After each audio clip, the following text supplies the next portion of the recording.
Alors, je m'appelle Claudine Sauvé et j'ai commencé à travailler dans l'industrie du cinéma il y a, ma foi, un peu plus de 20 ans déjà.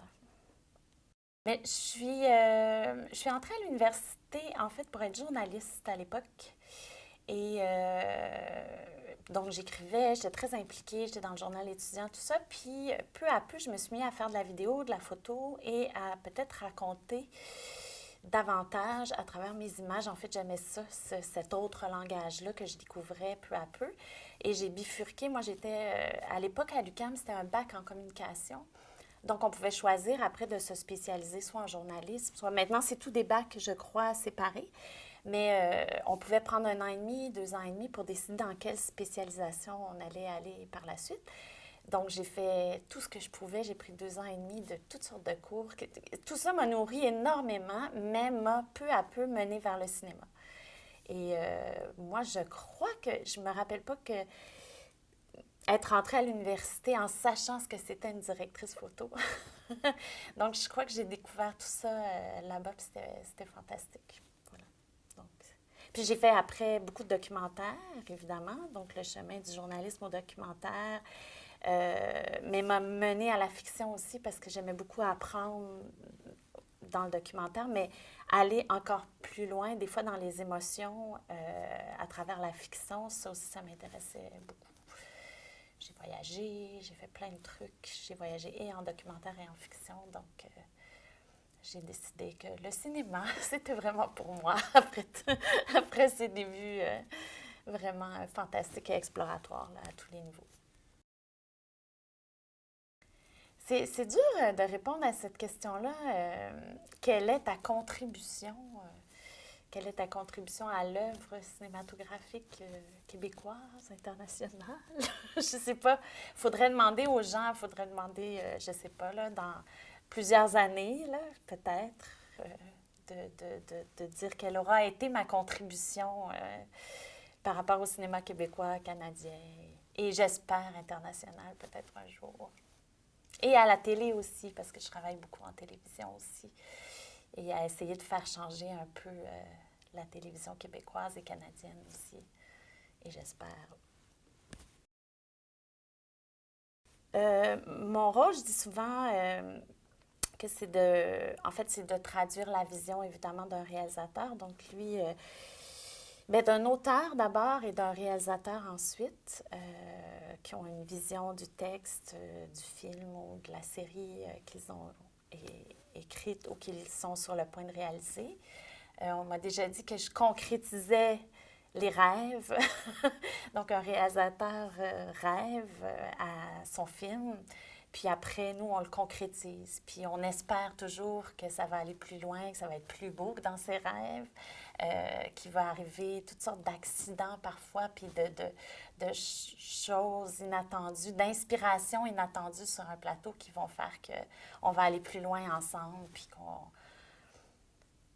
c'est un processus créatif, hein. Il y a beaucoup d'intervenants là-dedans. Donc, mon rôle est aussi de faire en sorte que la direction artistique, les costumes, le maquillage, que tout ça ressorte bien aussi. C'est vraiment un travail d'équipe avec tous ces proches collaborateurs-là. Tout ça pour répondre encore une fois à la vision rêvée d'un réalisateur. Euh, je sais pas. Je n'ai pas l'impression d'avoir lutté. J'ai fait ce que j'aimais, j'ai décidé de faire ce que j'aimais et j'ai jamais été freinée. J'ai toujours agi, euh, comment dire, en pleine transparence. Je suis qui je suis. J'ai pas essayé de jouer j'ai pas essayé de faire semblant d'être un grand monsieur barbu, jamais. J'ai comme, puis les gens qui m'ont pas engagée, ben je ne sais pas, qui m'ont pas engagée. C'est-à-dire, je recommence, les gens qui ne m'ont pas engagée parce que j'étais une femme, je ne sais pas. Je sais pas qui m'ont pas engagée. Ils me l'ont pas dit. Donc, puis, heureusement, il y en a plein d'autres qui m'ont engagée, des hommes, des femmes, pour toutes sortes de projets. Euh, des projets très sensibles où des fois on m'a dit oui, on veut vraiment une femme, mais des trucs aussi d'action, des drames, des séries policières où on m'a pas dit on veut pas un homme ou on veut une femme, non, on veut toi. Donc, j'ai pas l'impression d'avoir lutté.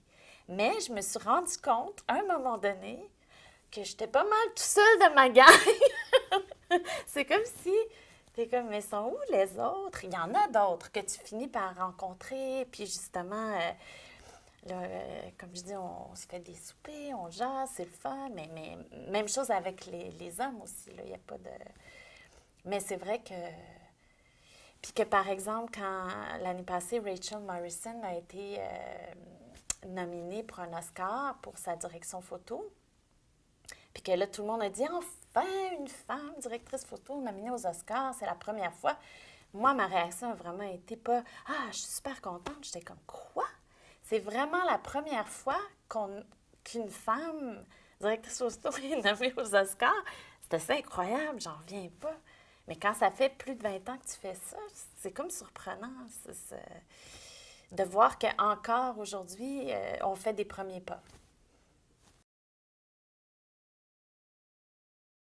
C'est comme si certains gars avaient plus de facilité, parce que quand tu es un artiste, tu es insécure, c'est sûr, parce que tu es toujours dans le doute. Donc, puis quand tu es un leader sur un plateau, soit un réalisateur, un directeur photo, tu as toute une équipe autour de toi qui te suivent, qui doivent avoir confiance en toi. Il faut aussi que tu aies confiance en toi. Et ça prend une certaine dose d'ego, de confiance qui vient balancer l'insécurité et le doute constant créatif et tout ça. Puis je crois que cette balance-là, des fois, les filles, on l'a un peu moins parce qu'on est un peu trop à l'écoute de ce que tout le monde a à nous dire ou de ce que tout le monde pense qu'on devrait faire. Puis des fois, on se le fait dire d'une façon pas tout à fait diplomatique et gentille. Mais moi, j'ai souvent fait ouais, mais moi, ça me tente de faire ça comme ça. Moi, ça me tente d'aller vers cette direction. Moi, sans être en guerre avec les gens. Mais donc, peut-être que j'ai mis un peu des gens d'hier, puis j'ai avancé. Puis c'est ça qui m'a servi. Euh, mais j'ai vu, par exemple, à l'université, les 3 projets finaux, on était 3 filles à faire de la direction photo. Euh, je suis la seule qui fait ça dans la vie aujourd'hui. Fait que peut-être que... Mais il y en a d'autres qui ont pris d'autres directions. Il y en a une qui fait de la musique aujourd'hui. Fait que c'est pas nécessairement mauvais, c'est peut-être juste pas leur place. Est-ce que c'est parce qu'elles étaient des femmes dans un monde d'hommes? Je sais pas, je peux pas répondre vraiment à cette question-là. Le conseil que j'aurais voulu avoir, mais je l'ai eu. En fait, c'est Georges Dufault qui me l'a donné, qui m'a enseigné à l'université. Puis il m'a dit, là, quand tu vas sortir d'ici, là, de l'université, là, dis pas aux gens que tu fais de la direction photo puis que tu es directrice photo, là. Attends un peu. Tu sais, va chercher le plus d'apprentissage possible à l'extérieur, là. Tu vas voir que c'est tout un monde puis qu'il y a beaucoup à apprendre avant d'affirmer que tu es un directeur photo ou une directrice photo.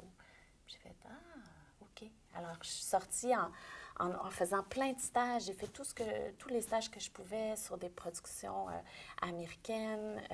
Mais j'ai aussi travaillé beaucoup, beaucoup à l'indépendant, comme assistante à la caméra et comme directrice photo pour apprendre à travailler avec le plus de caméras possible.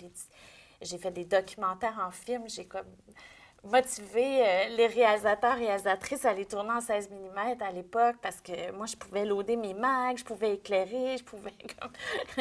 Puis en même temps, puis j'apprenais à me débrouiller aussi toute seule. Fait que, ouais. Puis à un moment donné, je me rappelle pas, ça faisait combien de temps, par exemple, que je faisais ça. Mais là, mais ça m'a pris plusieurs années avant de dire, quand les gens me demandaient ce que je faisais. Au début, je disais, ben, je travaille en cinéma, je commence, j'apprends. Puis un jour, j'ai commencé à dire, je suis directrice photo. Ça te donne une humilité face aux gens aussi, puis une meilleure communication. Vous avez beaucoup à m'apporter, j'ai des idées, on travaille en équipe, j'apprends.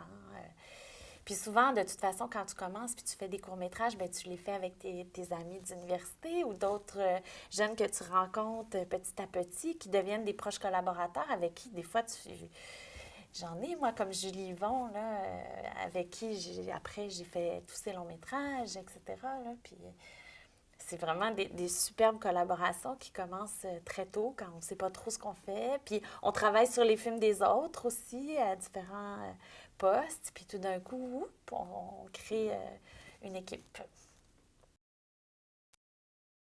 Récemment, un réalisateur avec qui je travaille en ce moment m'a remercié pour ma délicatesse acharnée. Et j'ai trouvé ça fantastique. Et ma bienveillance sur son travail aussi. Alors, ma bienveillance sur la vision dont je parlais tout à l'heure d'un réalisateur et son travail. Je suis un peu chien de garde aussi, des fois, justement, quand je trouve que les idées sont bonnes, puis qu'on lutte un peu pour arriver à les concrétiser, justement, des fois, je peux me battre fort, puis, mais toujours en collaboration là, avec la production, mais essayer de montrer que c'est important. Puis souvent, il faut choisir ses bagarres, là, c'est toujours ça, mais ça, les bonnes idées, j'aime les défendre. Donc, c'est peut-être ça aussi, ma délicatesse acharnée. Quand aussi, je trouve que on a, mettons, en pré-production, on a élaboré quelque chose, on a bien rêvé, là, on a une belle vision, ben je vais tout faire pour qu'on y arrive le plus possible. Puis évidemment, ben je suis très sensible, là, il y a ce trait de caractère-là qui ressort, donc souvent, ça rassure les réalisateurs quand ils me voient pleurer au coupé. Ils font comme, OK, elle était bonne celle-là, je pense qu'on l'a. Ça m'arrive encore et toujours. Mais j'ai appris justement à choisir mes batailles, à vraiment, ça on peut dire que plus tu prends en expérience, plus pour arriver à tes fins étant, comme je dis, de traduire une vision, de la mettre en image, puis de savoir quand est-ce qu'il faut que tu laisses tomber certaines choses auxquelles tu tenais au départ, mais qui sont peut-être moins importantes que d'autres, parce qu'on est toujours, on n'a jamais assez d'argent pour faire nos films, peu importe le budget, on n'a jamais assez de temps, on n'a jamais assez de gens autour de nous. Donc, peu importe la grosseur de la production, il va toujours falloir laisser tomber comme dirait une directrice photo, pas directrice photo, pardon, une directrice artistique avec qui je travaillais, qui a repris ça de je sais plus qui, enfin, sur une production qu'on faisait ensemble, elle disait toujours, ah, Claudine, that dream is dead. Par moment, quand on est, ah, ok, on oublie ça.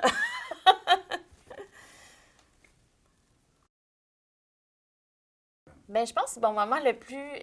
Je crois que mon moment le plus décisif est effectivement le moment où j'ai pris la décision de ne faire que de la direction photo, que j'étais maintenant une directrice de la photographie à part entière et que j'ai décidé de refuser un long contrat comme première assistante à la caméra qui m'aurait fait gagner beaucoup de sous. Ben là, c'est comme si quand tu alternes entre l'assistanat puis la direction photo au début d'une carrière, ben, tu peux faire rapidement aussi, si tu es bon un peu dans les deux, peut-être plus de sous comme assistant à la caméra parce que tu vas aller avec des projets de plus en plus gros. Avant qu'on te fasse assez confiance, des fois en direction photo pour te donner un gros projet, tu vas en faire beaucoup, des courts-métrages, puis des films qui sont moins payés, tout ça. Donc, je me rappelle qu'après plusieurs années, j'ai dû prendre une décision et refuser et me dire à partir de maintenant, justement, je suis directrice de la photographie, donc je dois. Puis je me rappelle, c'était un coup de fil de Ronald Plante. Je m'en rappelle exactement. Ce moment-là, qu'il me demandait de travailler avec lui. J'avais fait plusieurs trucs comme assistante avec lui. Puis j'ai dit, Ronald, je pense que j'ai pris ma décision. Je vais être directrice photo, je ne ferai plus d'assistant. Puis il m'a dit, ah, c'est super, je suis contente pour toi, puis bonne chance et tout. Ça avait été une super conversation. Puis là, j'ai raccroché, puis j'ai dit, OK. C'est comme si tu viens de t'octroyer une promotion. Alors là, tu t'en vas à la caisse, de voir ton gérant de caisse populaire pour lui dire que là, cette année, j'ai comme eu une promotion, mais ça ne se reflètera pas comme vous pensez sur mon compte de banque. Mais j'ai confiance, j'ai confiance. Puis c'est la meilleure décision que j'ai prise de ma vie. Mais en fait, le point culminant de ma carrière, je ne crois pas que je l'ai atteint encore. Tu sais, je m'en vais vers ça, ou j'espère m'y rendre. Ben, je sais pas, là, c'est comme en haut d'une grosse montagne, là, ou la pointe du iceberg, le truc parfait, là, qu'un jour, peut-être, je vais pouvoir faire. Mais je sais que la perfection n'existe pas en ce bas monde. Mais je pourrais dire, mais il y a beaucoup, beaucoup de projets dont je suis très fière. Mais peut-être un de ceux dont je suis très fière, c'est 19-2, la série policière qu'on a fait avec Pods. C'est ça, c'était vraiment beaucoup de travail, mais on a essayé de faire une série policière différente. Euh, puis c'est ça, j'ai eu beaucoup de plaisir et de défis à relever sur cette série-là. Un autre film sur lequel j'ai repris goût, mais vraiment à la puissance 1000 à faire du cinéma, c'est Stealing Alice de Marc Séguin, parce que c'est un projet qui a été complètement autofinancé par lui. Tout le monde a donné beaucoup, beaucoup de son temps et beaucoup d'amour et de création dans ce projet-là, qui s'écrivait au fur et à mesure qu'on le tournait sur 2 ans, quand on pouvait. On était une toute petite équipe presque documentaire.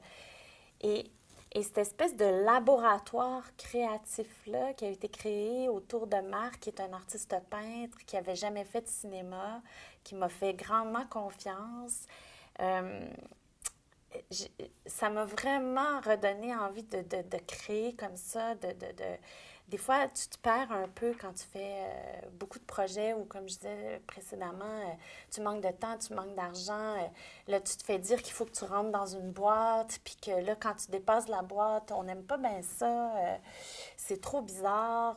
Alors, quand tu fais un projet où tout le monde est complètement libre, puis en plus, ça devient une expérience humaine extraordinaire où il y a des amitiés pour la vie qui se créent, là, des moments forts comme ça, ça te fait vraiment retomber en amour avec ton métier.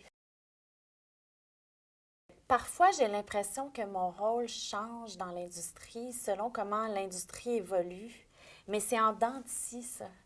Fait que j'ai eu l'impression à un moment donné, surtout en télévision, que tout d'un coup, on nous laissait vraiment plein de liberté, essayer plein de choses, créer différemment, faire une télé différente ou explorer et tout ça. Puis tranquillement, à un moment donné, on a essayé de nous ramener à des standards, comme je parlais de la petite boîte, tantôt, dès qu'on en sort, on se fait dire que, voyons, qu'est-ce qui se passe. En même temps, on se fait dire qu'on s'approche de HBO puis de Netflix, mais qu'on veut pas ça ici au Québec. Euh, Moi, rendu là, je comprends pas c'est quoi mon rôle maintenant.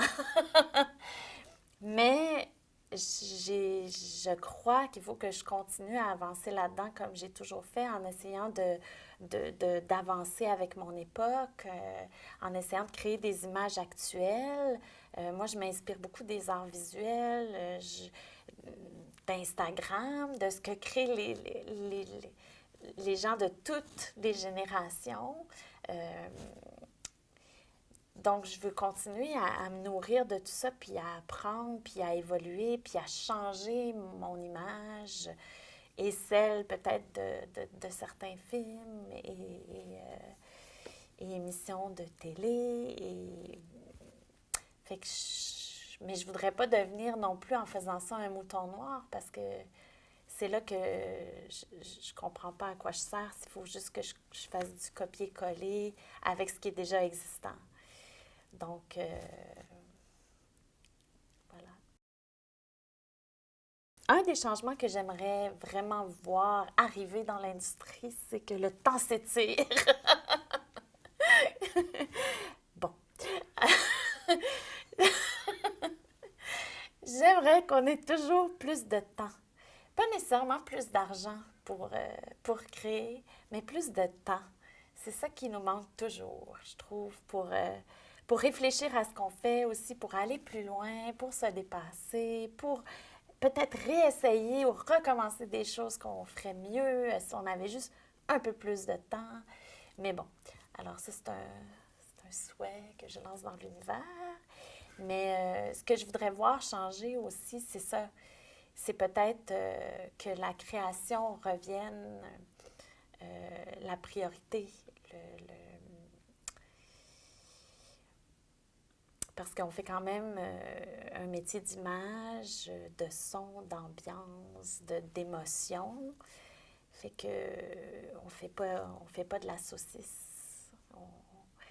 Donc, que l'industrie revoit un peu certains de ses standards, des fois, pour nous permettre d'aller plus loin, puis de créer davantage. Ça serait mon souhait le plus cher. Mais plein de gens nous le permettent, plein de gens y croient.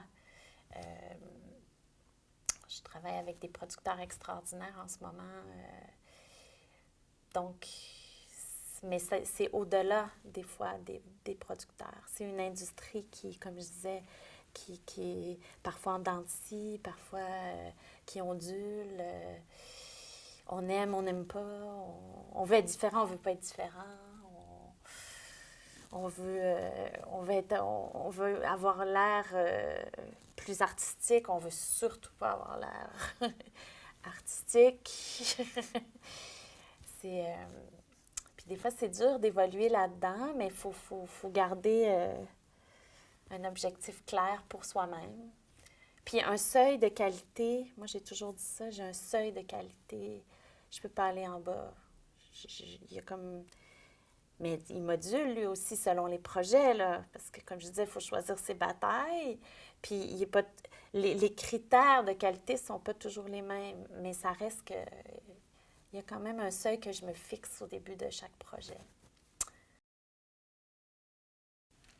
Là, je parlais de Netflix tantôt, là, mais c'est sûr que tourner la 6e saison de The Crown ou...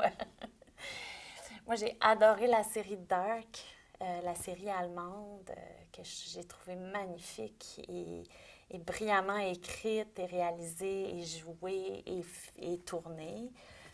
J'aimerais faire ce genre de projet-là. Là. Mais c'est pas nécessairement, là, je dis Netflix, parce que récemment, les plus belles séries que j'ai vues étaient sur Netflix. Mais là, je m'apprête à en faire une ici au Québec avec, ma foi, 100 fois moins de budget sans doute. Puis j'y crois beaucoup, puis je voudrais qu'elle ait... Je voudrais me rendre à cette qualité-là, une qualité telle que Dark, par exemple. C'est mon souhait. Mais je vais tout faire pour m'approcher de ces idéaux-là. Mais c'est sûr qu'aller tourner des fois ailleurs aussi, en Europe, sur des séries comme ça, dans des lieux différents, avec des gueules d'acteurs pas possibles, qu'on n'a pas déjà tourné 100 fois, tu sais, j'aimerais ça. J'aimerais ça beaucoup. Ah, ça aussi, c'est une bonne question. Ça, j'y ai réfléchi parce qu'évidemment, il y a plein de gens avec qui j'aimerais travailler. Mais je vais commencer, je vais nommer 3 personnes. Je vais commencer par Wes Anderson parce que je parlais de perfection tout à l'heure, là, mais quand tu dis que chaque frame, pour moi, s'approche de la perfection, là, je trouve que lui, il a ça. Et c'est pas juste visuel, c'est émotif aussi, c'est dans le jeu, c'est... Kingdom, pour moi, n'était que du bonheur, mais du bonheur à tous les niveaux. Puis moi, tourner un film comme ça serait un cadeau tellement précieux, là. S'il m'entend, faites qu'il m'entende un jour. Mais, donc, il y a ça. J'ai vu aussi, dans un tout autre ordre d'idées, une exposition à New York d'un artiste cinéaste qui s'appelle John Akomfra, qui est d'origine ghanéenne, qui travaille à Londres. Et j'ai été aussi jetée à terre. Là. J'étais toute seule dans la galerie. Ça se passait sur 3 écrans en simultané. Et c'est un des plus beaux films que j'ai vus de ma vie. Après, je me suis beaucoup intéressée à cet artiste-là. Et puis, je me suis dit, oh mon Dieu, si un jour j'avais la chance de tourner avec cet homme-là, j'aimerais vraiment beaucoup. Puis je vais dire David Fincher, comme ça à la fin, pour finir avec une belle note de sadisme et d'intelligence et de... J'aime beaucoup tourner les trucs dérangeants aussi, tout ce qui fait réfléchir, mais qui peut être très difficile à regarder, mais qui fait que on réfléchit. Voilà.